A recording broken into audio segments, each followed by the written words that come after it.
Well, here we are again, another Tuesday evening, and nice to see everybody in the chat. And we're going to have a really interesting conversation with Damien this evening. So much to talk about, of course, with all the information flows and trying to make sense of it all, which is always interesting. We're going to go the pre-show level at the moment as we wait for 8 p.m. to come. Of course, everything's here. The dogs are here.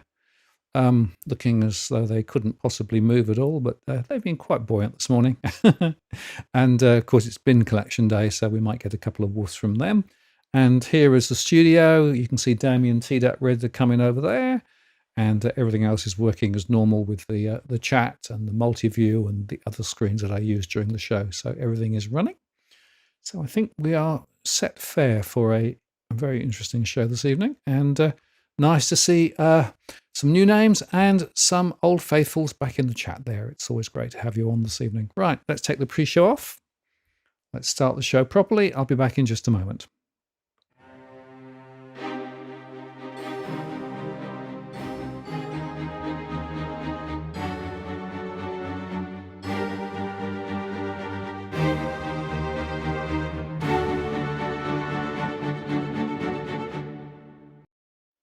Well, good evening. Welcome to this live stream on the 4th of November, 2025. It's Martin North here from Digital Finance Analytics. Great to have you on this evening. Thank you for taking some of your time out.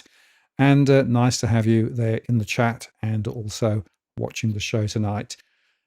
As always, we're going to have a really interesting conversation with Damien because there's so much information. Just before I bring him in, let me just remind you that we're not providing specific financial or legal advice. This is a general conversation only. We moderate the chat, but feel free to throw your questions, comments, suggestions in as we go. This is as at the 4th of November 2025, and I've enabled Super Chat, so if you'd like to get your question to the top of the list, use @WhatTheWorld and Super Chat to do that. Or indeed, if you wanted to make Super Chat contributions, always greatly appreciated. We thank you for all of those who support us, whether it's via the Super Chat, whether it's via Patreon, or indeed via PayPal. All really helps to do what we do here. We don't do this for profit. We do this because there's a really important conversation to be had, especially now. Right, let me bring Damien straight in. Damien, welcome back. How are you doing? Yeah, not too bad, Martin. Too bad. Markets keep rising, and so don't keep worrying about when it's going to fall. Yeah. Well, it is an interesting question, isn't it? And I pose this, investing now, navigating peak uncertainty, because there is a lot of uncertainty out there at a time when markets are actually still very high. And in my, I hope you're right, Martin. That it is peak. It's not going to. It's going to get more uncertain. Yeah, well, it could well, and that is the question. Where are we? We've got closures in the US, which means the information flows are a little bit off compared with what we might normally get. We've got big AI investments running. We've got some liquidity wobbles in corners of the market, particularly in the US with reverse repos and things like that. In Australia, we had the RBA today, and we'll touch on the RBA conversation in just a second, because I think it's really important to understand what the RBA is thinking about. But before we get into that, I just wanted to say my conversations with a couple of, well, more than a couple actually, over the last couple of weeks, one-to-one conversations, is there's a sense of it's almost too uncertain to do anything. So I feel that some people are frozen into non-action. And I just wonder whether you were seeing that and whether you think that's actually a logical position, or are people missing opportunity because of it? Yeah, it's tough. Look, I think there's times they say when markets sort of climb a wall of worry, and I feel as if that's where we've certainly been for the last year or so. And it's been this thought around, or certain maybe years too much. I think there was some positivity around the start of Trump, and then he started doing some quite sort of unfamiliar things, let's say, and then I think there was people have been surprised continually how the market keeps rising in the back of that, and I think we've sort of been of the view that look, there's an AI bubble going on in one part, and when I say a bubble, I think it's certainly there's a capex boom going on within that sector that's really driving one part of the US economy.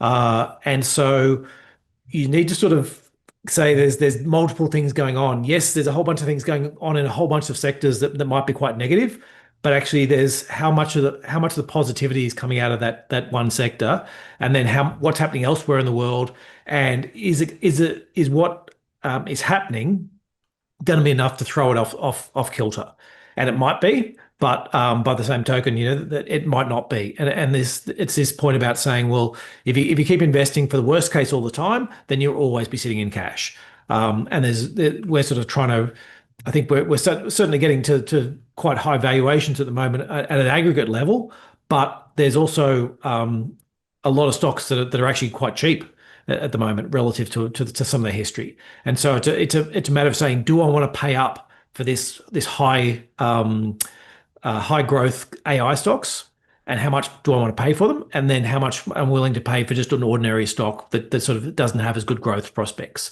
And I think if you sort of take a look back and go, well, I don't want to pay top dollar for markets that might be going to fall, is like, well, what happens if you avoid all the AI and you just bought all the other stocks? Would you be happy with that? Or vice versa? Do you want to just go for the growth and buy some of the AI? And that's something we give people the opportunity to do within portfolios, just to sort of get in and modify, what we're doing, or what's available, so that you can sort of try and balance it out a little bit more.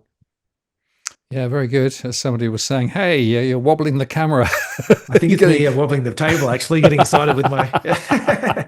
But Yes. no, it's interesting. And I think one point I'd make as we go into this, there's a difference between time in market and timing the market, right?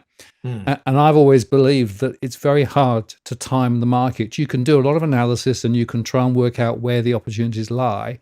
But at the end of the day, a lot of it is actually time in market, because over the medium to long term, we go off to the right.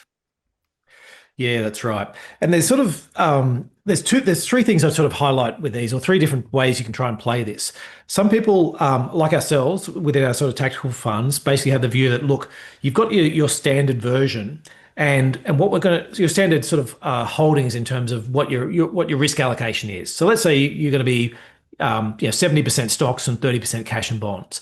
Is that the idea is we're going to lean into that. So when we think things are looking better, then what we'll do is we'll buy more stocks, and when things are looking worse, then we'll sell more. But it's about shifting it around that sort of central point. So that's one way of taking it.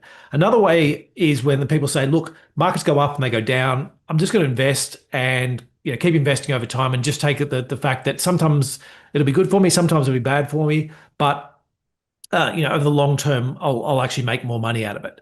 And that's sort of another class. I think that the main thing for those people, and I'm not saying so. I'm quite encouraging of that if that's what the view you've taken. But if you've taken that view, you need to keep that view. So I've certainly had people come to me and say, yes, this is my view. I stick with the markets. I'm just going to, they go up, they go down. I'm just going to ride it. And then you get something like, the Trump and Liberation Day, and some of them then turn around and go, actually, I've changed my mind. The market's just fallen 20%. That's it. I'm out. I'm not going to do that anymore. I'm going to go and invest in some other asset class, and then I'll come back when markets are clearer. And then markets jump, another 35, 40%, whether they're up off the bottom, and you've missed that because you said you weren't trying to time the market, but then when push came to shove, you did try and time the market.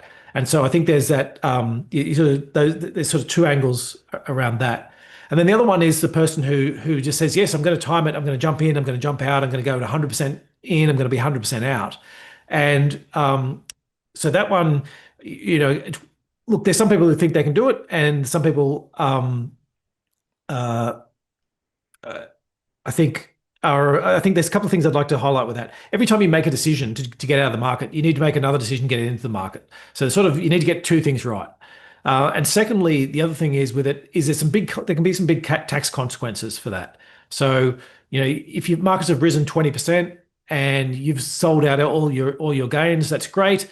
They fall 10% and then they start rising, and then you decide to get back in again, and net effect is you've saved yourself whatever 6 or 7%.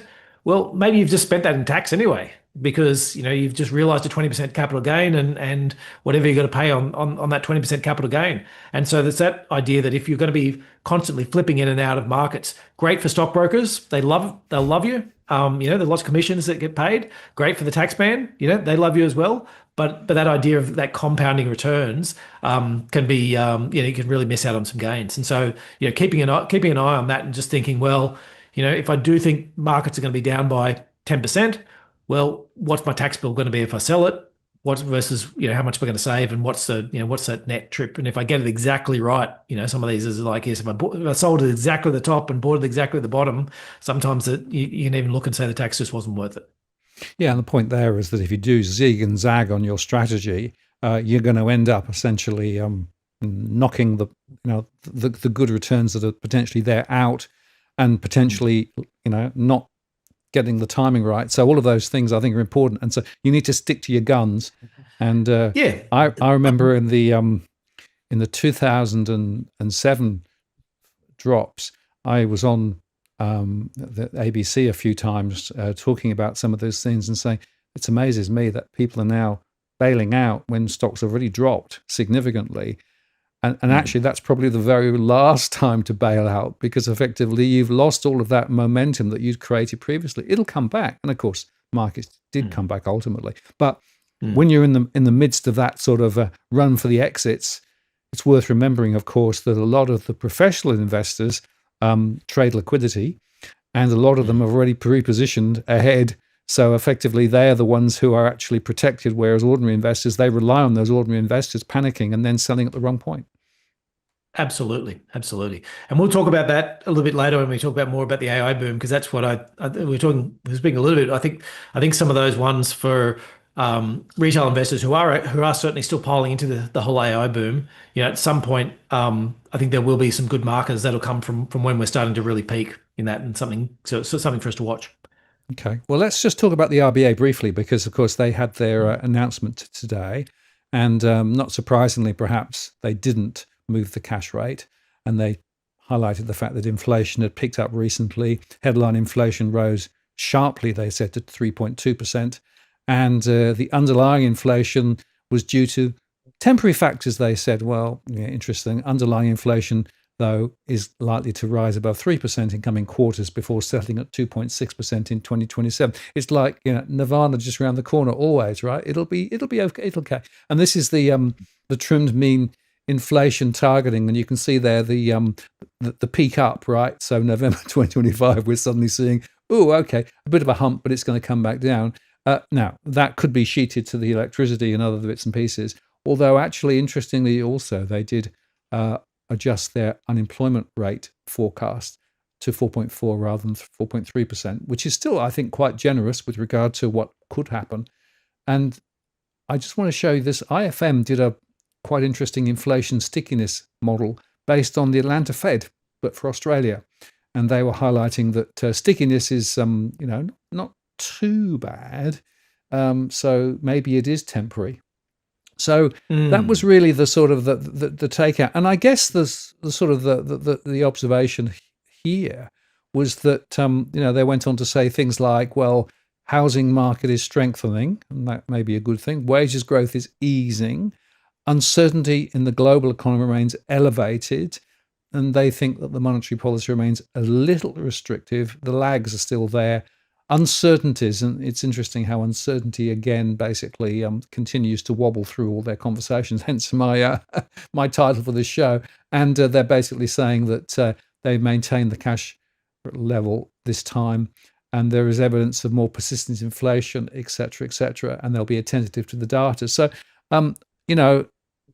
the prospect of deep rate cuts from this point, unless something goes really pear-shaped, is probably off the table. There's a prospect of maybe one more cut next year sometime. Maybe that's what's in their forecast. But nevertheless, there's also some hinting, I think, of almost without wanting to mention stagflationary factors wobbling around. So that was my take. Any observation from your end? Yeah, I think the first part I'd say overall is, and this is, I'll sort of go back before the inflation report, which sort of I think was the nail in the coffin for saying that there wasn't any rate coming. But even before that, it would seem to me that the RBA was looking for excuses not to cut. And so, whereas I think in the US, it seems like it's been the opposite. So it seems like we've got a Fed who's looking for an excuse to cut. And so, so you're sort of sitting at that relatively, yeah, you're sitting with some contrast, some significant contrast in there in terms of what's happened. And I think that's probably what's going to follow through. I would say over the next little while is that there'll be the RBA will be more reticent to cut. They sort of seem to be putting a lot more focus on the inflation rate and a lot less on the unemployment, whereas it seemed like the US was sort of facing not dissimilar numbers and sort of trying to talk themselves into a rate cut. With a okay, is the employment weakening enough that it's worthwhile doing this? Yeah, and looking through some of the effects of the tariffs and things like that. So yeah, so I think that would seem where we are. But I think there's going to be a bit of a shake-up at the Fed, obviously coming next year, and we'll see what happens with in terms of Australia. I think we're very much tied to what's happening in China, and I think the net effect of the negotiations or whatever you want to call it between them and Trump has probably been a lot more positive than I would have thought. In terms of they've come out a lot better so far. Yeah, there was an interesting interview with Myron on Bloomberg the other day, and he was talking about, do you look at the stock market or do you look at the housing market? Because if you look at the housing market in the US, then things are actually a little bit more, weak relative to the markets. And it's a matter, I guess, of perspective as to where you look at, momentum or not. And the AI story, of course, is part of that. In Australia, of course, the housing is a big question. It's interesting that in the statement of monetary policy, there was actually an observation here about the 5% deposit scheme, which is, quote, extended to put further upward pressure on housing prices in the period ahead. Price increases contribute to a 4.5% increase in real household wealth over the year to June, which is expected to support household consumption in the forecast. So I think it's probably true to say that the RBA is banking on house price growth to try and support the momentum and housing consumption, which is a bit of a wealth problem maybe there if you're not in the market, of course. And it's also, as Alex said here, the RBA is running with the idea that rising house prices are positive for economic growth. It doesn't discuss affordability for first-home buyers, nor higher household debt being a future drag on growth. So I thought that was quite an interesting observation. So they seem to be sort of picking the the story, right, about house prices. That's somebody else's problem. Yeah, exactly right. Yeah, we're not responsible for that. Nothing to do with us. We just plug it in our model and see what happens, right? Because it creates more wealth, and that means that people can spend more. But I would highlight that in my own surveys and in other publicly available data in Australia, household consumption is still quite weak. Not uniformly spread across all segments, but quite a few. And, there are still stagflationary whiffs around this in Australia. And that's where we come back then to the other big angle, which, of course, is the China connection, the minerals and the resources sector story, and what's going to happen there. And I guess... And energy prices. Well, you took the words out of my mouth. And of course, the real killer in all of this is high energy prices, which continues to squeeze industry dramatically, despite the fact that now they're starting to say, well, we'll give a bit of money here and a bit of money there or whatever. Or indeed, you'll have 3 hours free energy for some people, which seems weird to me because you've still got the fixed cost. But anyway, that's another story. Yes. Well, I think they're trying to. It seems like they're trying to say, well, we don't want to. Rather than charge negative energy for people who are doing it, let's try and give this away for free. But yeah, okay. So a couple of things to unpack there, but I think you're right in that. Look, Australia's got this issue around house prices, and we've got an issue around energy prices. And I'd say that our government has little interest in solving either of them, and arguably they just want to add a bit more fuel to the fire for the hopefully not for energy, but certainly for prices for housing. Obviously those 5% down is more fuel for that fire. And it's interesting as well. I don't want to play too much on it because it is only one city in the US, but the US mayor for New York is looking like being effectively is effectively running on a platform of I care about rent prices. And so, whether his solutions are right, they're probably not. But at least the thing is, he's being heard for for what he's saying is, rents are too high in New York. We need to bring it down. And I think there's potential, that's our best hope in Australia because no other side of politics is particularly interested in it. And actually, and even the Greens and other parties, pay a little bit of lip service to, yeah, it'd be nice if be great if things were more affordable without house prices having to fall. Maybe house prices could keep rising but get more affordable would be the perfect solution for all our politicians. But I don't think that's yeah. So Yeah. anyway, yeah, I'm not expecting any movement on that side until we actually start to see sort of groundswell of political support behind that. No, I think that's right. And nobody really wants to take the hard medicine in Australia. That's been the problem for quite some time. And, banking on the continued momentum from high migration, high house prices. But I actually, in my surveys, do see the real impact of the high energy prices percolating through to households and also small businesses too. It's very interesting that, everyone's talking about the aluminium producer or whatever, but actually a lot of small businesses, when I look at them in my surveys, are now saying it's actually the cost of energy, which is actually one of the critical drains on their Mm, profitability. And it's mm. holding them back from investing and buying new machinery or investing in more people simply because Yeah. the costs of doing business are too high. Yeah, and we've spoken. There's always a focus from governments on saying innovation. We're going to bring more manufacturing back to Australia and all these things like that.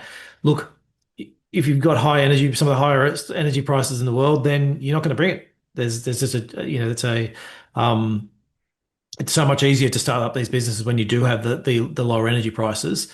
And so yeah, so I'm expecting that that's going to continue to be a drain. There was something else on the energy side I was going to say. Energy prices. No, it'll come back to me. Okay, let's keep going.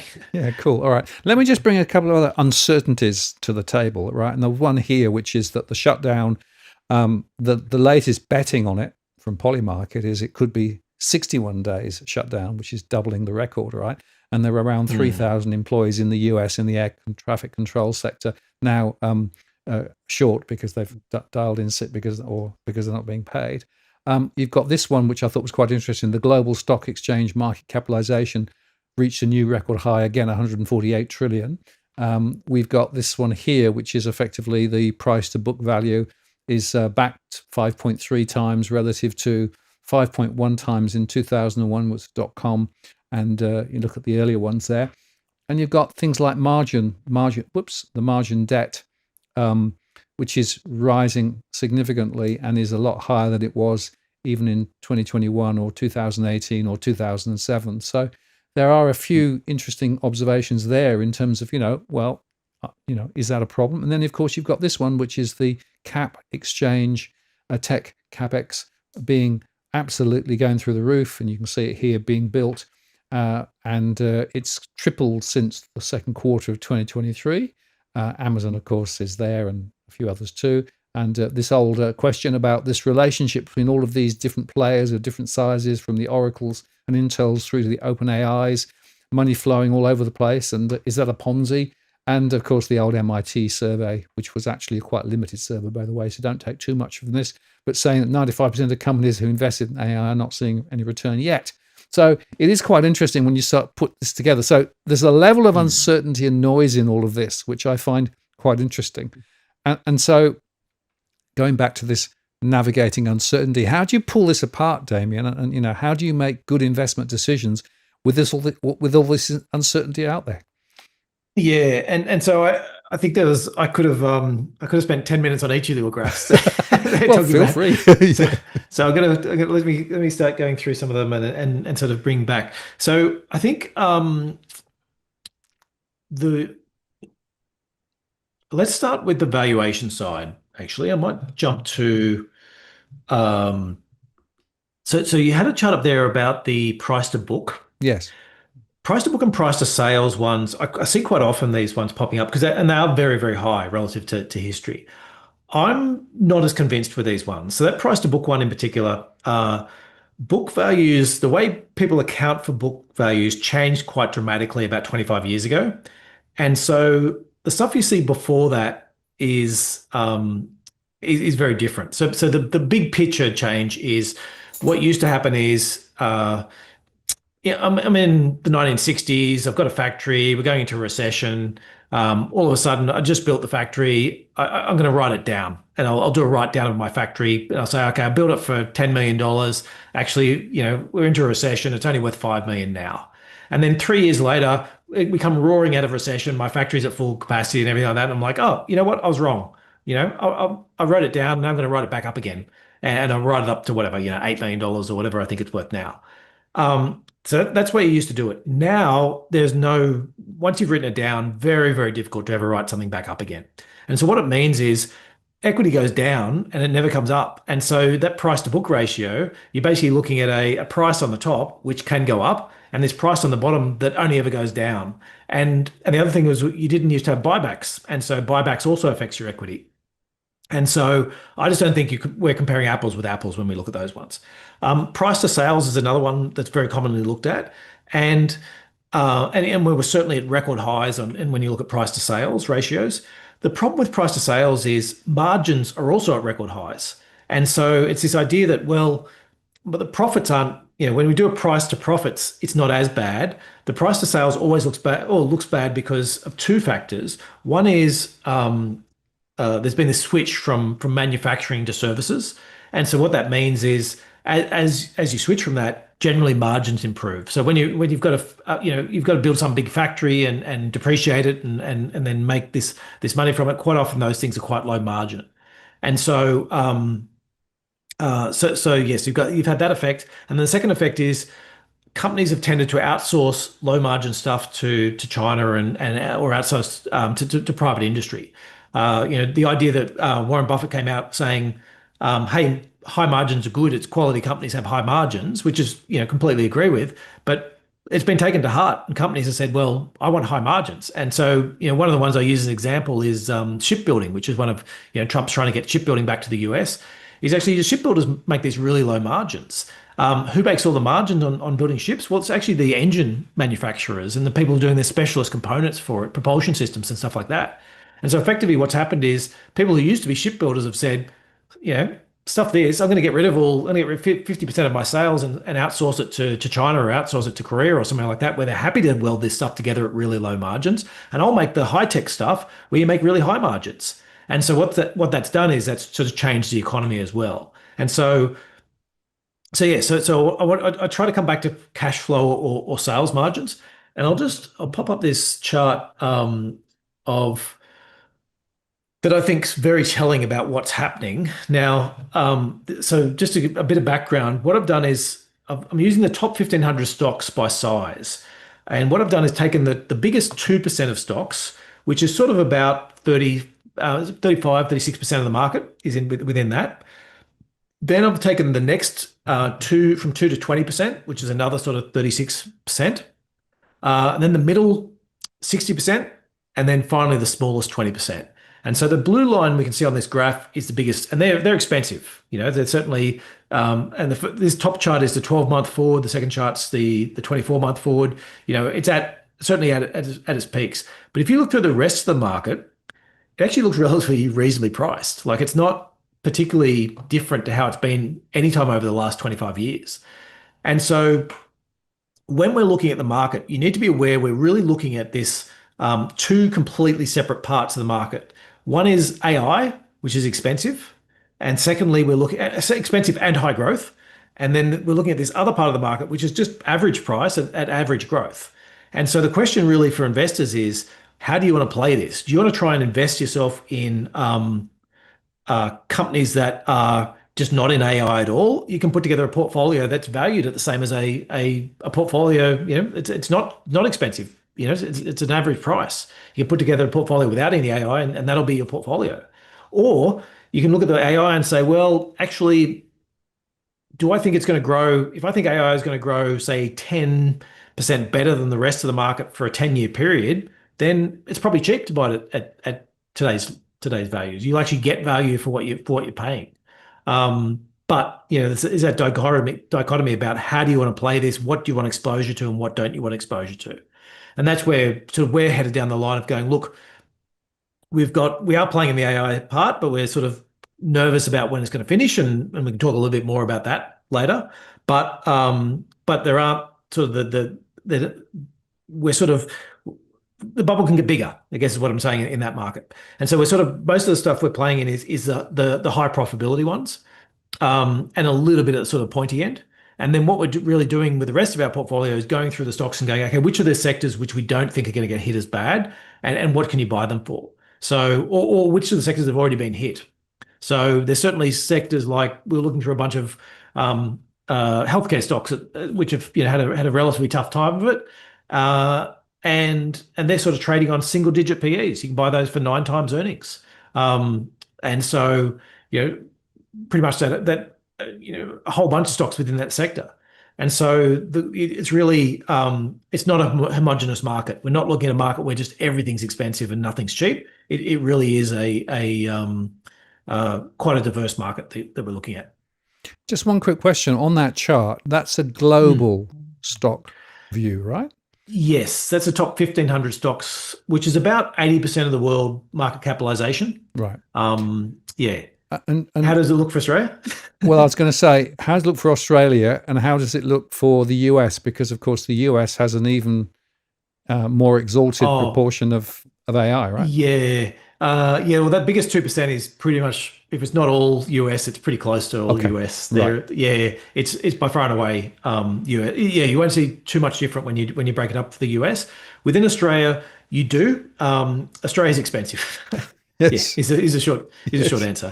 Yeah. So yeah. Because I was going to say, when I talk to people about the difference between Australia and other countries, particularly looking at property or looking at other investments, there are some quite significant differences.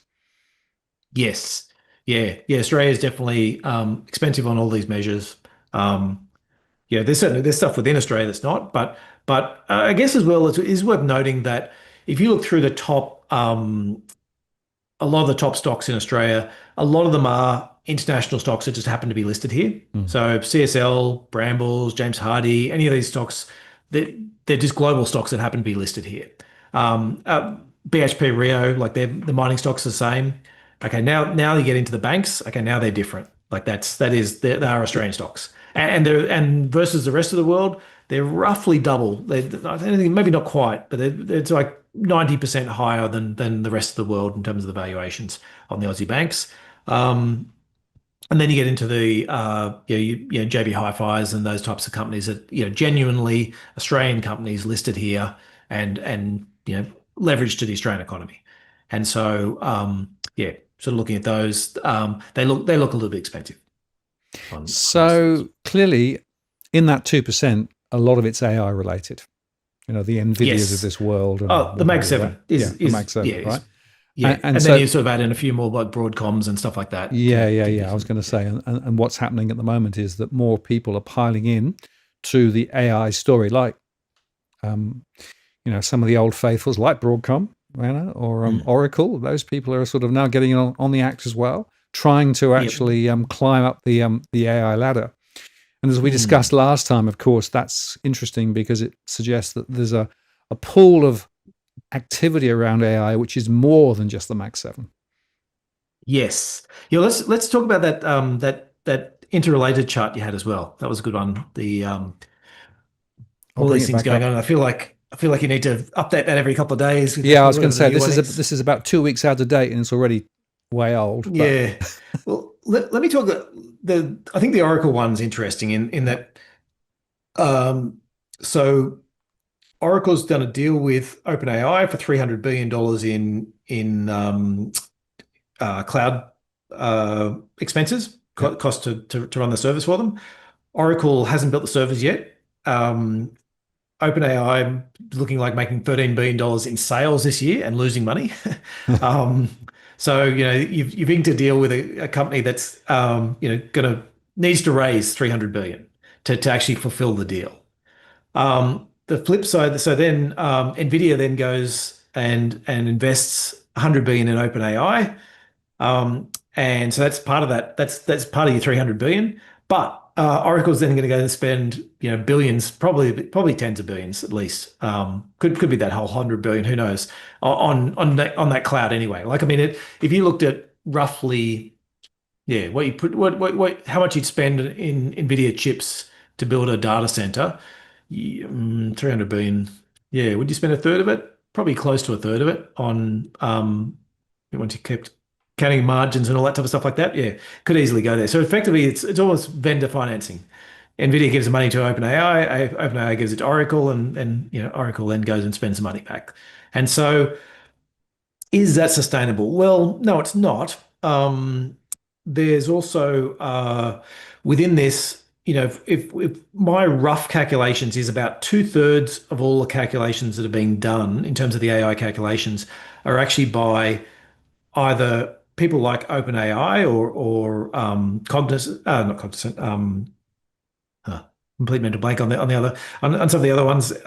So all the people who actually have their models and are generating them, or it's being done by the Microsofts and Googles and Meta. So they're basically consuming their own resources, so to speak. So two-thirds of it's there. The other third of it's outside of that, which is probably quite genuine.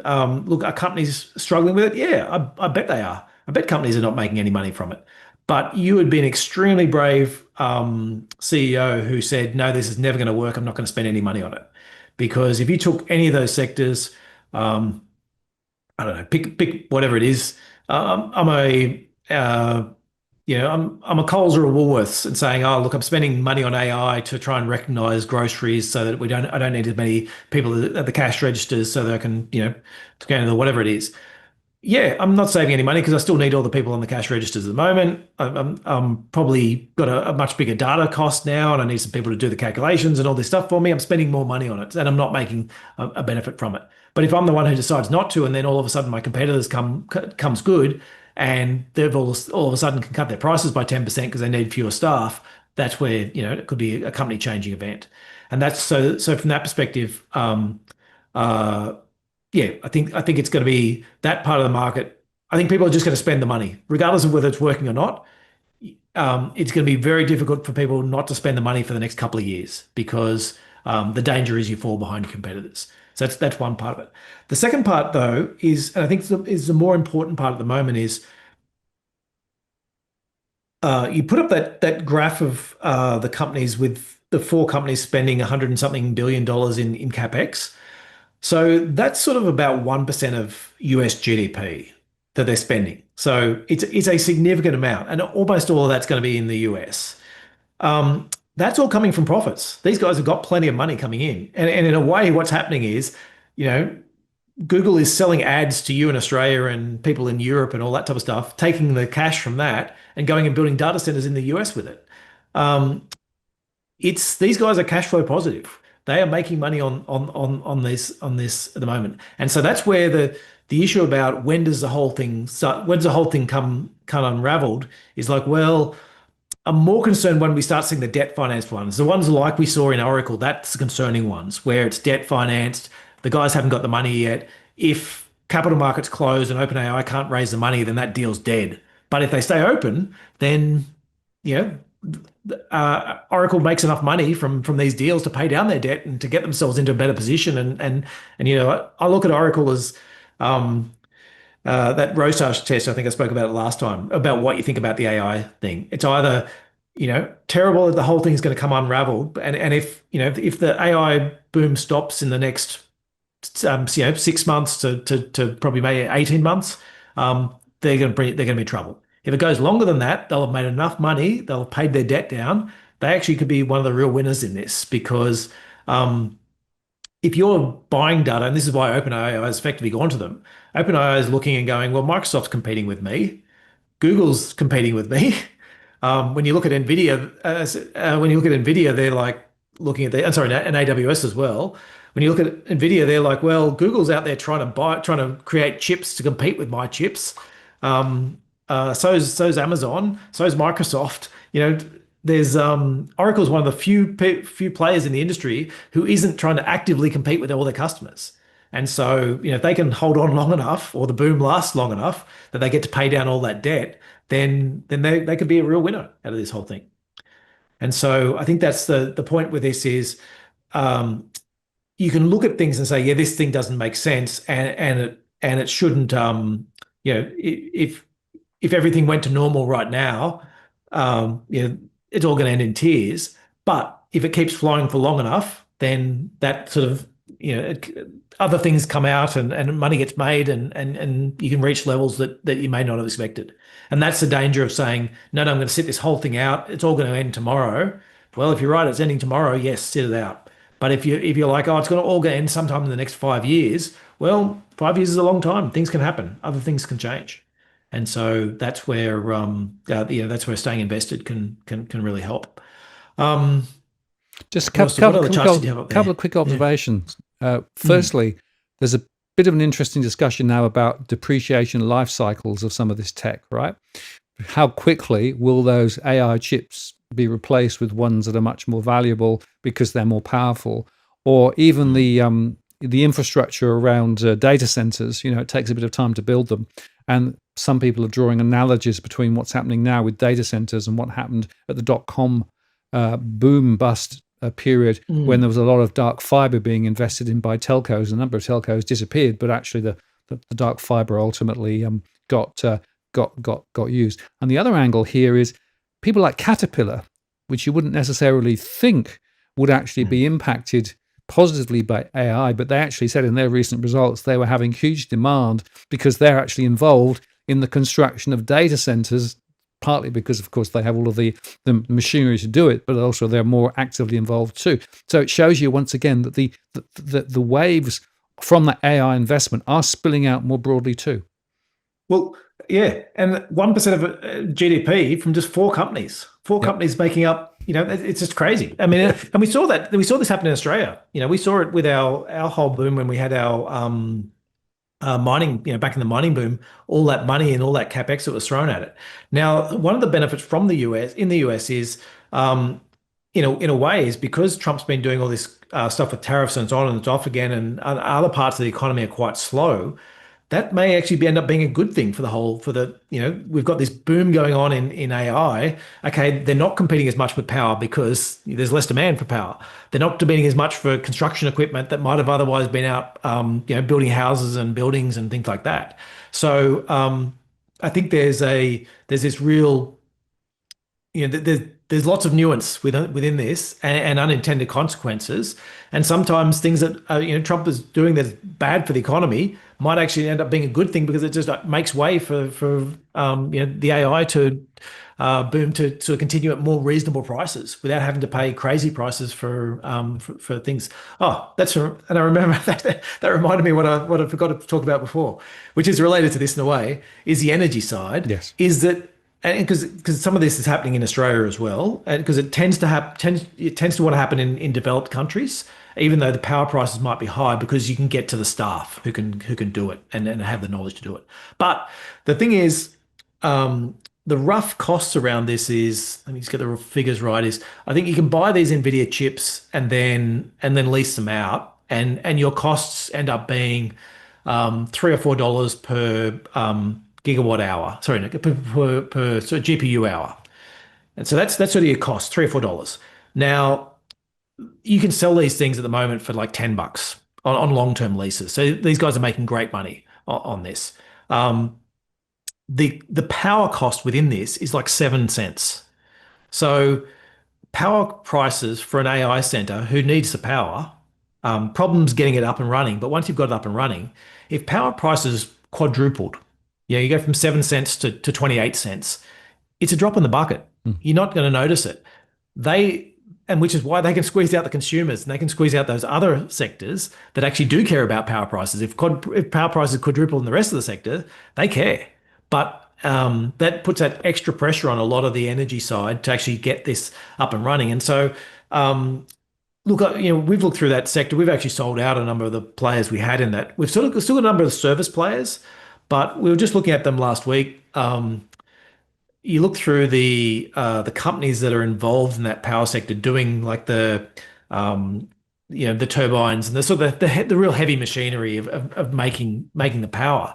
And these are sort of slow, sleepy industrial companies that are now trading on 50 and 60 times earnings. That you just sort of go, you look at it and you're just like, yeah, I'd love it. It looks great. I love the whole theory behind it. It's definitely going to happen. But do I want to pay 60 times earnings for this? And that's 60 times, assuming that they get the next couple of years worth of growth. And so I think what we're seeing is very much that, that part of what you said about Caterpillar is absolutely right. There's this whole section of companies that are sort of tangentially evolved that their prices are sort of shooting up because they've got some involvement and they get and you get that growth. You get some sort of initial kicker of growth, and these prices they can charge these data centers because they just don't care about the prices. They're making so much money. They're just like, I don't care if I have to pay 3 times as much for a Caterpillar tractor. If I can get it built tomorrow rather than next week, then it's worth it to me. And so, but for me, they're the companies you need to more be concerned about, because they're the ones that are like, yeah, I'm selling my ordinary thing to plug into a power plant. I'm selling it at 3 times the cost because these guys really want it.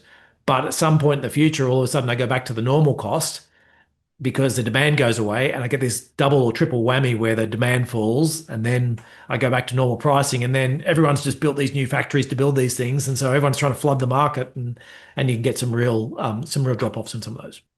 Yeah, and of course that's the halo effect, isn't it? That's why everybody in corporate world is saying, "Oh yes, we're doing AI. Yes, yes, yes, AI is absolutely critical to our business.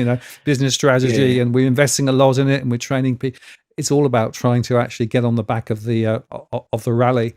yeah, Amusing little thought here. I actually use a little bit of AI when I do some of my modeling, right? I've been doing that for quite some time. And I think, well, maybe I should start saying driven by AI rather than actually driven by modeling, yeah. Well, absolutely, and that double the was price. I spoke about this when we first, a couple of years ago, about saying how this is there's a boom going on now. Now that capex you're seeing for companies, for those 4 companies, that's real capex.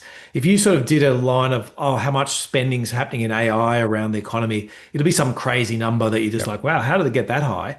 And they got that high because there's just a bunch of rebranding, as you said. All of a sudden, Martin's rebranded himself as an AI company. I've got a data analyst who does stuff for me. Now they're an AI specialist, or whatever it is. And so, yeah, there's certainly that. The other thing, actually, I've just got a chart on that capex side. It's worth Yeah. one I'd like to show up as well. So, because this is the other one. So this is looking at tech investment as a percentage of the US GDP. And so the software there, and so you can see we're hitting this peak of sort of 4.5% ish that we sort of hit in that 2000. And that's another thing people have said is, oh, that we're back to the same level, therefore it's a bubble, it's all going to finish. Now, I've got a couple of issues with that. One is uh, there's an upward trend to this naturally. The one I use is saying, if I was a farmer in 2000 and I'm buying myself a new tractor, that's a mechanical spend. If I'm a farmer in 2025 and I'm buying myself, some drones and some software to work out where the moisture is so I can better target my plants, all of a sudden it's a tech spend. Like there's just a different that sort of that bar is naturally rising, I guess is what I'm saying. I think you can probably say a better thing that look from that 2000s to the peak there was that sudden jump of maybe 1.5% of GDP. And I think that's the part where it's like, okay, that's the concerning part. So, our natural trend was probably pretty close to 4%. So if you're at 5% or 5.5%, okay, now I'm getting starting to get a bit more worried. I think it's a bit of it's that, how much higher are you above that naturally rising trend line, which is we're just spending more on tech as time goes on. So that was one part. And then the other thing to keep in mind, just on the same graph as well, is, if you want to put that into perspective, the railroad boom, I know it's a long time ago, but they were sort of spending 6% of GDP at one point, and they a number of years above 4% GDP on that whole railroad boom. And I think that's, those analogies are, not dissimilar, and I think sort of worth keeping in mind for when we're trying to work out, are we there yet? Because the main issue we're talking about here is, okay, I can look at everything that's expensive and all that type of stuff, and there's this idea that there's a similar to the tech boom, and I don't deny any of that. But if you're looking at it and saying, okay, this bubble can get 50% bigger before it finally comes undone, then that's a lot more market return you're missing out on. And so, and you just don't know what might happen. It might get, it might get 30% bigger, and then something else pops up that then means that actually the world economy doesn't go down before the next thing takes over, and you've missed out on all that upside if you sit out the whole thing. So yes. And I think there's an interesting analogy between the railway and railway mania. It's Mm. 250 years ago that the first passenger trains ran in the UK, right? And if you think about it, there were a lot of companies that went bust, particularly in the early period of time, but we've still got a significant infrastructure, maybe less than it was. And, railroads are still important and railway lines are pretty important. So there is always Mm. a kernel of value that's Yes. created and left as a legacy, just as the dot-com boom bust Mm. left us with a legacy of dark fiber that got lit later, and we're using it for the backbone of the internet now. But Mm. individual companies might go pop on the way through, and it's important to shift the focus between individual players who may or may not be around and the broader mega trend that still has very significant echoes later. And a bit like the internet, my belief is that the prospect of the value that will be created out of AI will be different from what people think it is today, but it will still be substantial, just as the internet is substantial now compared with where it was back in the mid 90s and the early 2000s. So having that long perspective also is quite important, I think, too. Yeah, that's right. Now, what are some of the things you should watch to work out whether this is going to finish? Yeah. I've got a chart up just showing earnings. So this reporting season so far, so it's third quarter reporting season in the US. These are the blue lines basically show the earnings forecasts for the S&P over time. So as it sort of, you know, gradually moves along to what and ends up wherever it ends up. The red line is the 12-month forward number. So it's basically taking a little bit more of 2026 every sort of day that goes past and a little bit less of 2025. Now, when that line stops rising, that's when you need to get worried about markets. And we saw 2022 it fell, and we saw markets fall quite substantially over that period.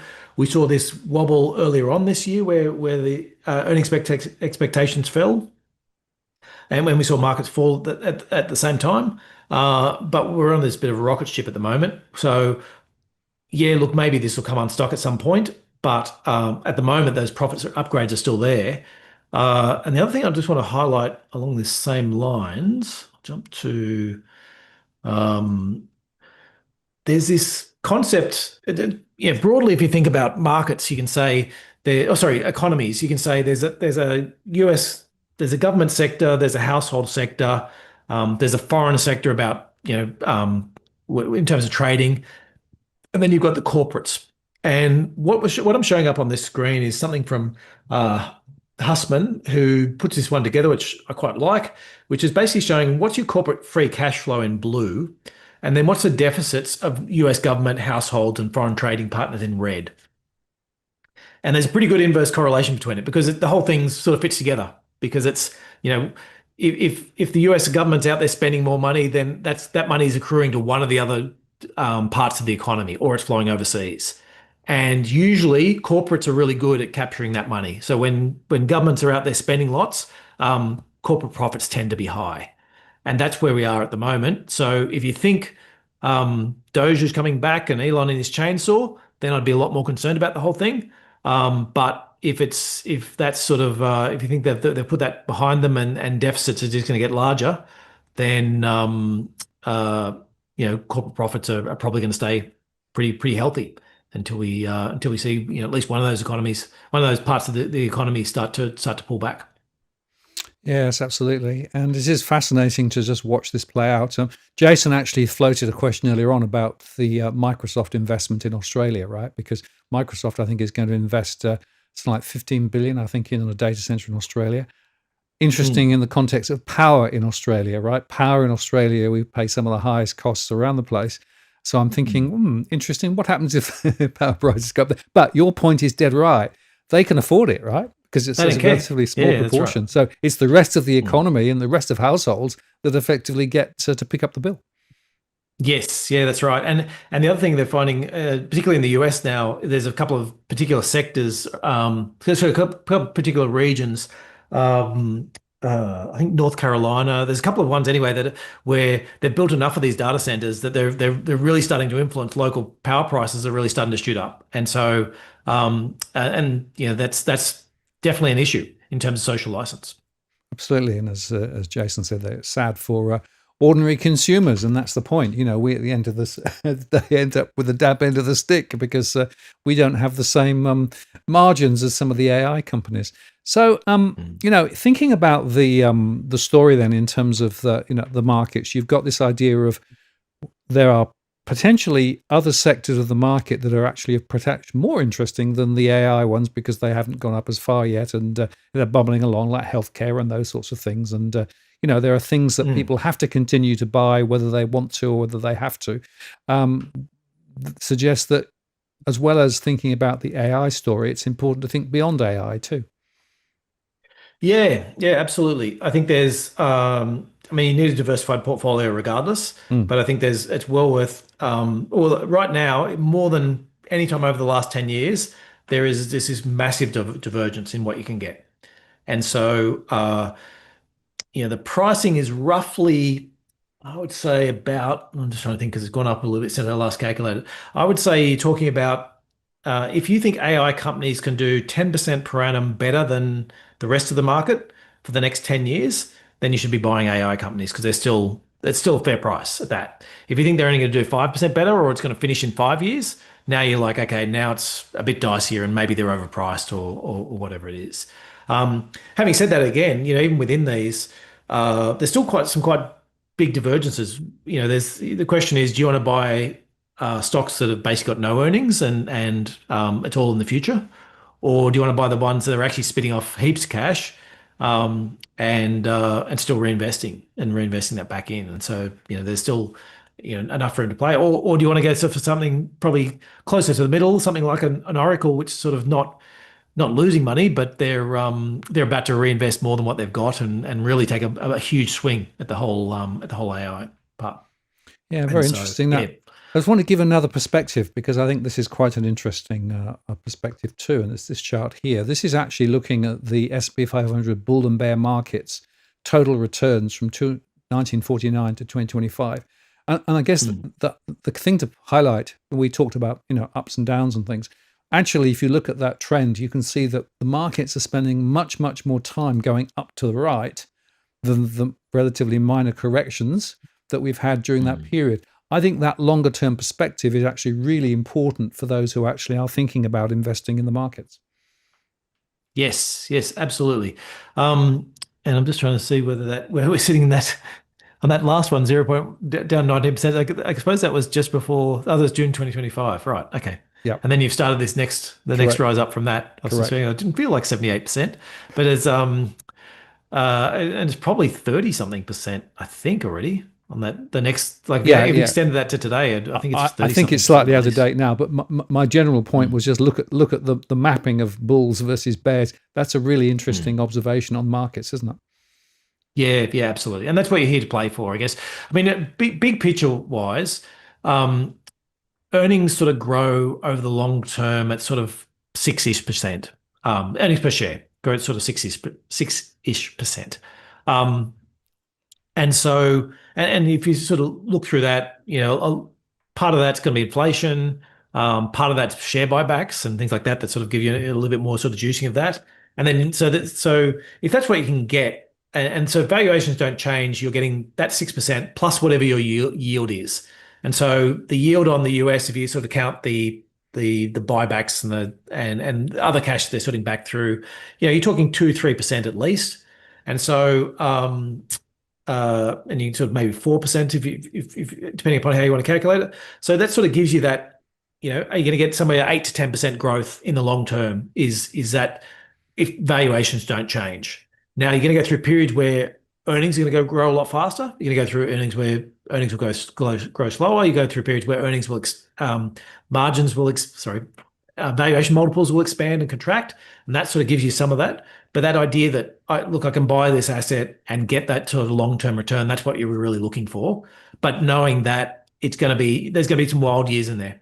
There's going to be years of minus 20%, and there's going to be years of plus 40. And so if you're willing to ride that out, you've got to make that bet and then ride it out and don't try and second guess yourself. Or if you want to go into something like a more tactical portfolio, you can really cut the edges off. So by putting in bonds and other assets within it. And then we do that bit where we lean in and out. But even if you didn't do the leaning in and out of cycles, if you just sort of put the bonds, now you'll sort of reduce the volatility by probably half at least. And then that sort of brings in all those curves. So rather than losing 20% or gaining, 40%, now you're like, okay, I might lose 10% in a bad year, but a good year might be plus 25 rather than plus 40. And so it just sort of brings you back into those ranges that sort of give you more, more I guess palatable returns for people. But for some that's like, well, no, actually, I'll just take that. I'll ride out the volatility and just take the view that equity markets eventually will get there in the long term. Yeah. And especially, it's probably more important if you are going to be continuously investing. So, say it's your superannuation, or you've just you're putting money away constantly. Then you should be more likely to want an equity portfolio and be less concerned about the valuation you're buying at, because it's like, well, sometimes I'm going to get it right, sometimes I'm going to get it wrong. As long as I'm continually investing. If you putting a big lump sum in, that can be a lot harder on that point. Yeah, and the point to make is time in market is important as that chart. But the other point is that as you move up towards particularly critical dates in your own life, I'm thinking maybe of retirement or those things, then it becomes more time critical. And therefore, it's really important to recognize that through life, the mix of investments that you make and the portfolio construction that is best changes. Absolutely. Yes. The closer you get to retirement, the more you should be sort of winding back on equities and sort of getting more bonds or more stable assets within it. Depending upon your levels as well. Because I mean, the thing is, if you've got, if you're sitting there with $20 million, then cash flow should not be an issue for you. And so maybe you are willing to take some more some more, leave the risk on the table, and you don't have to worry as much about that. Okay, if I have a 10% pull down or a 20% pull down, it's not going to cost me my retirement because I've still got the money for it. Whereas if you're sitting there going, once it starts to go backwards, I guess that's the point. So as you're adding money to the whole time, then you're getting that benefit over that longer period of time. But as you start pulling money out, now you need to be concerned. Yes, if I all of a sudden have a 20% year and I've got to start pulling money out, well, that's gone forever because I'm spending that money. So maybe I'm better off now having a lot more cash in bonds and so that that how much longer the money's going to last you. And the point I want to make there, it's not a sort of set and forget thing, right? You've got to actually revisit the strategy and revisit the portfolio on the way through to optimize it as you go through. And that's the part that I think some people do miss in all of this.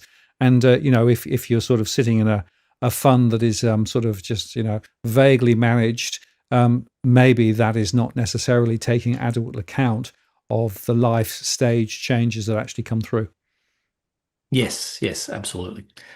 And so, yeah, and look, we certainly offer those tools. You can jump on it jump on it every year and sort of put them in and check the timeframes, and we'll spit out what we think, or our models will tell what we think the right risk allocation should be.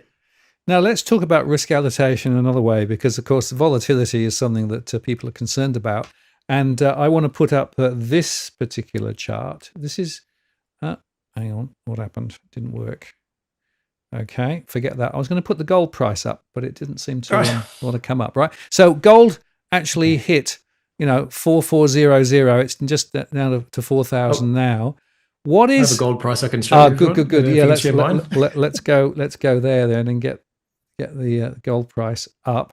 There we go. So I thought gold was meant to be, a benign, safe, secure bedrock. It'll always be there. But what on earth is going on with gold? Yeah, gold.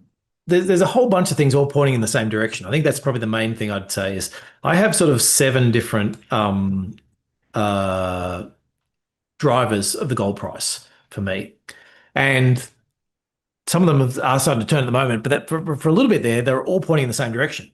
So we had, gold is in some senses a currency, and particularly it's sort of a bit of an anti-US dollar, in terms of, so you're basically saying, well, if the US dollar's falling, the gold price is probably rising with that. If I think about gold, yeah, if I think about gold as being just another alternative currency you can buy.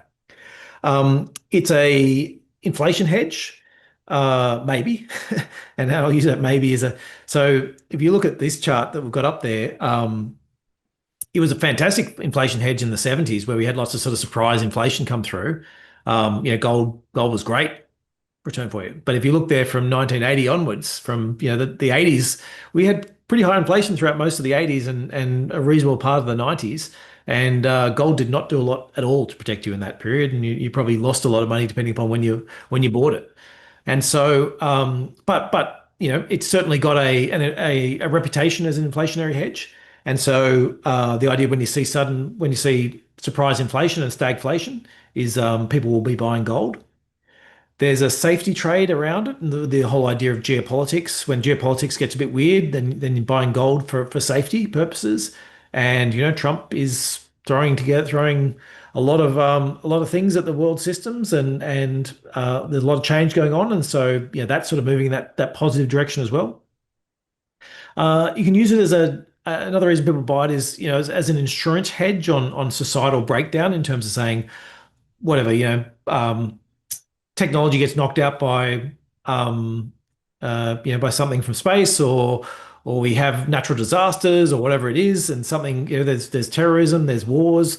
That gold is something that will be in times of extreme trouble that you can use it as an insurance hedge. Now, I mean, there's obviously a lot going on with Trump. I don't think I'd blame too much around that, but I will say that social media in particular is creating a lot more echo chambers, and so if you do want to have a doomsday view, that there's probably an echo chamber for you, and so I'd say that that's probably creating enough demand certainly at the margin for it. There's the idea that it's gold is and it's a greater full investment. If I'm buying it not because it gives me any cash flow on its own, but because I can sell it to somebody else. And so from that perspective, if there's other investors out there that might want to buy it, and so it's sort of a bit self-fulfilling in when it's going up. You're trying to get in front of other investors. There's similar with central banks, and actually I do want to show a chart on that one. Actually, no, I might have overshot it. Sorry. Oh, that's one I want. So we've actually sort of hit this stage where the holdings of foreign countries in gold is now exceeding US treasuries again for the first time in sort of 25 years or something like that. Now, I think part of that's the Ukraine war, and we saw diversification by Russia and China and other ones after they saw Russian assets get seized. But I think you've seen a renewed batch of that again, given the way Trump's treating, former allies like Canada or Brazil or people like that, where there's punitive tariffs and all these things going on. I think that there's a lot of countries sort of second guessing and thinking, well, I don't think Trump's going to take my US treasuries, but maybe he will. Maybe he'll decide that, I've thrown one of his friends in jail or I've done something that he didn't like. And so next step from tariff is taking my reserves. So there's a little bit of that, I think, where central banks are sort of front running it. And then finally, will he add some real gold nutters onto the Fed? Look, I don't think so. But last time around he was talking about it, and so maybe there's this idea that you'll be adding people to the Fed, and the Fed will all of a sudden be out there buying gold or trying to peg the dollar to it or doing something else that you might think. Now, the interesting thing with gold, though, is regardless of which one of those you sort of want to subscribe to, none of them are in any way related to the price. They're just sort of they're untethered, and so the idea is that you know if you think that if you're buying gold because you think that central banks are going to be buying gold, then that argument works at $3,000, it works at $6,000, it works at $9,000. If you're buying it because you think there's a safety trade and geopolitics is going to get worse, there's no price calculation in that. And so it's that constant thing with gold is always like, well, how do you actually bring it back to a price that matters? And I sort of I've done a podcast and a few posts on it recently, but I think some of the main things is just making sure, look, it shouldn't be your entire portfolio. It should be a hedge on your portfolio, not your entire portfolio. It's scaling your holdings in it. If you bought it at $2,000 and you've doubled your money on it, well, you should be taking money off the table. You shouldn't be trying to add more. You shouldn't be using that as an example to then say, oh, great, now I've got to throw even more of my assets at it. It's something you should be trying to use as use as a part of your portfolio.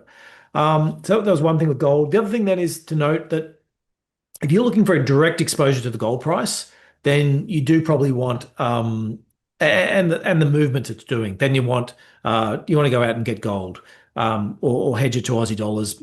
That you're calling to what you're doing there. The thing is, um, if you're looking at this and going, no, I think it's a regime change. I think gold's going to hit this new price of $4,000 to $4,500, and that's where it's going to trade for the next few years. Then at the moment, you're probably better off jumping into some of the gold stocks, because the gold stocks tend not to reflect the current gold price. They'll underperform when gold price really shoots up, and same on the way down. They won't go as quickly.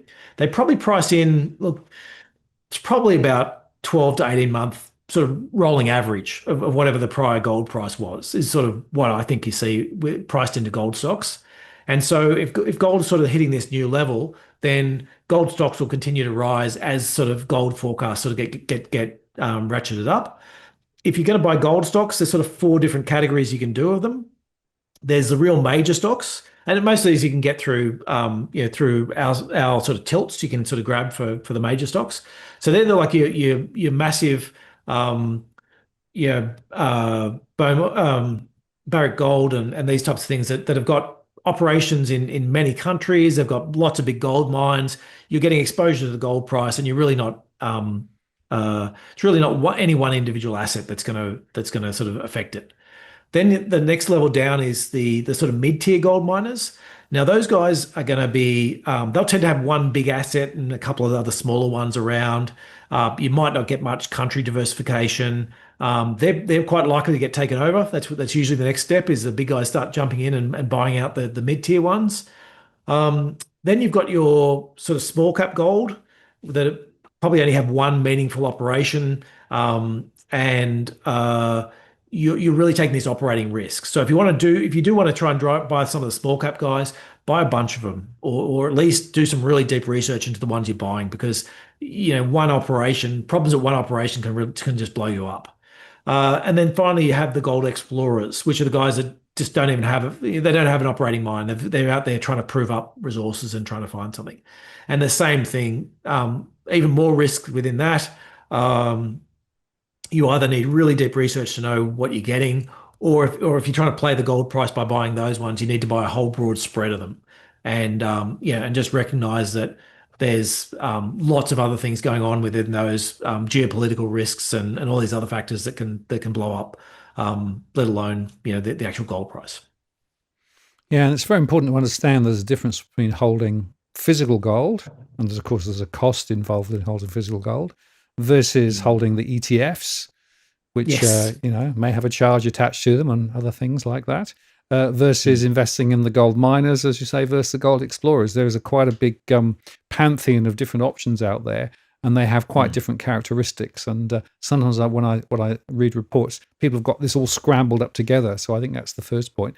Second interesting point, and it was actually one that Andrew raised, was, is the US likely to revalue the gold price? Now that's interesting, because they have vast amounts of gold sitting at a very, very low value at the moment on the country's balance sheet, as it were. So if they did actually decide to revalue it, that would actually change some of the dynamics quite significantly as well. Yeah, yeah, yeah. Is that something, Trump could write up the value and talk about how many billions of dollars he's just made for the country by changing the value of Yeah, the gold price? Yeah, might be market. And exactly. the other interesting thing from a supply point of view is, if you look at most metals out there, there's one of they fall into sort of these two camps. You're a primary metal like an iron ore or copper or something like that, and the biggest couple of mines does like 20, 30, 40% of the world production gets done by just a handful of mines. And then you sort of go out to sort of the top 50 mines are probably doing 80 or 90% of the entire world production all gets done. You sort of get these big low cost operations that sort of drive it. Or you're a like a secondary or tertiary metal on something. So, you might be it might be something like a antimony or something like that, where it's like you're getting produced because somebody's producing something else. Somebody's already digging up copper and you happen to be part of that, or somebody's digging up gold and you happen to be part of that. And so it gets produced not because people really want to produce it, but they're like, well, I was digging for the gold. I also found this other thing, and so I may as well, it's worth something. I may as well get that out as well. And so those ones are a bit priced. Gold itself tends to be the very few large operations. They all tend to be quite small operations, and just so much more diversified than what you see in other areas.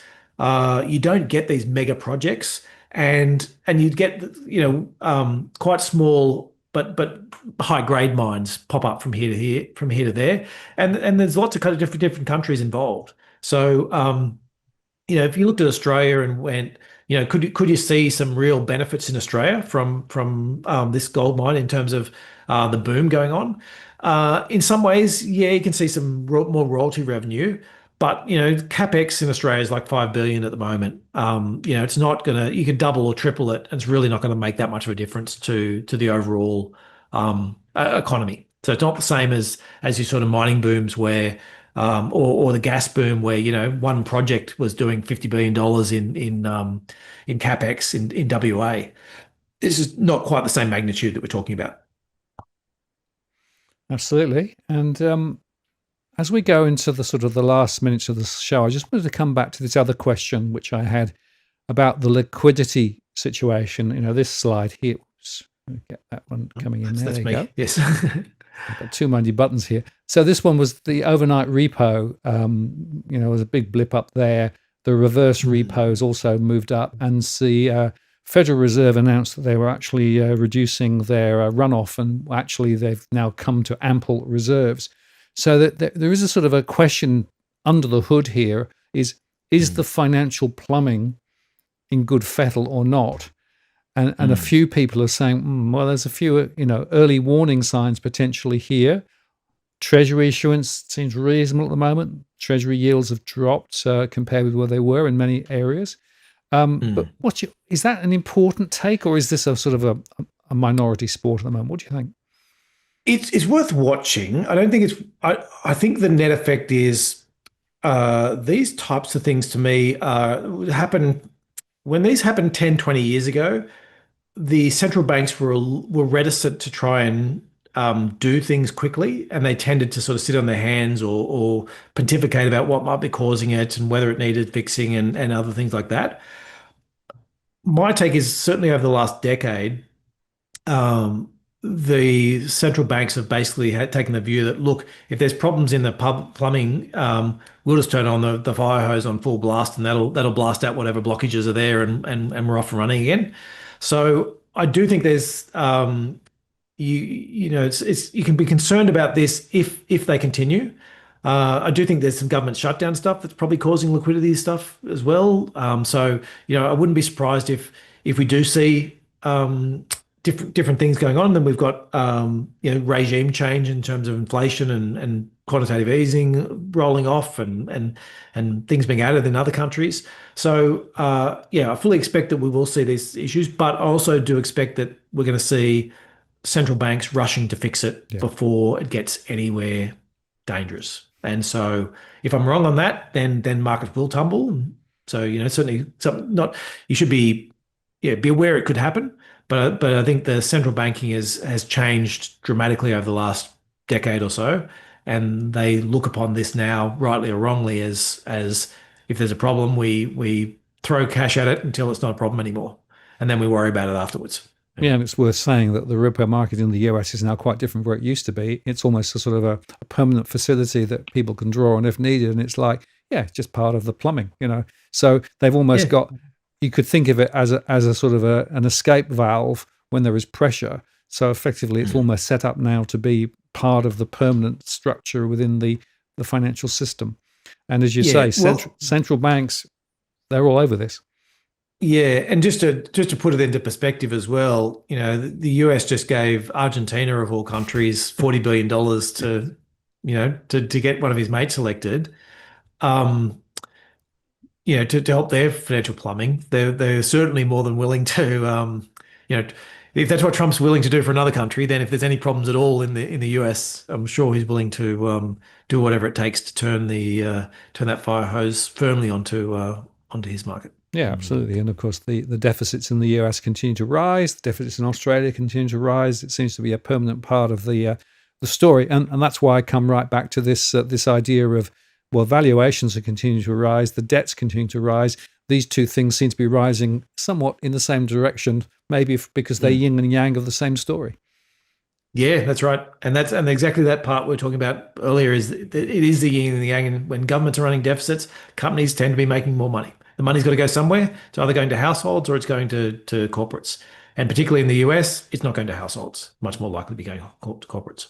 Absolutely. So as we come to the end of the show, Damien, final thoughts from you in terms of those people, thinking about the portfolio question, or what are the questions that they may be wanting to think about for themselves as they come towards the end of this year?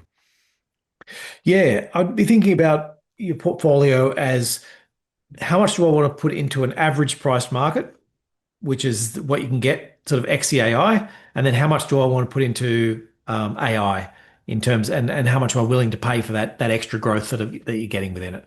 And I think if you think about your portfolio that way, it's a much more accurate reflection of what we're facing at the moment. And I think you might find it easier to get a larger equity exposure than what you might have done otherwise. I think if you are concerned about markets falling and you think it's all about to unravel, imminently, then sure, stick with cash. But over the longer term, you should be really thinking about how you want to be. Are you playing the game to be completely in or completely out, or are you playing the game to be sitting there the whole time, or leaning into these cycles? And I think you need to choose which game you want to play, and then stick with that because otherwise, you big capital gains, big capital losses, and paying tax that you might not need to pay, and also just that whole risk of turnaround timing. Absolutely. And Jason, appreciate the super chat. Thank you very much. As always, greatly appreciated. And I guess, Damien, my perspective, as I said earlier on, is that, with any sort of investment strategies, it's not something that you can set and forget. It does need a little bit of, review and querying and just making sure that you've actually got the right thinking in place. And to highlight again, there are critical points through one's life where potentially you may need to change direction and just think about that too. So those are important factors, and that's why it's really important not just to say, oh, well, my I'm paying my super to a big fund up the road and I never hear from them, but I assume it's all right, is probably a bit of a concern because it may not be right. And so it's important, it really is important to do a little bit of cross-checking and thinking about it. And of course, the tools that you guys have are pretty amazing in terms of some of the different analytics and also the different options that are available. And we didn't get to talking about the unlisted assets because that's where some of the danger. Where can I see some danger signs? Is private credit, is some of the unlisted assets. Maybe that's something we can talk about next time. But the a lot of the super funds do tend to have a lot of those within them, and so whereas we're much keener just to have fully transparent listed assets, you know what you've got, and they're not valued. We're not marking our own homework to tell you, hey, we've got an airport that's worth whatever. It's like no, we're buying stuff that's listed. You can see the prices of it, and use those tools.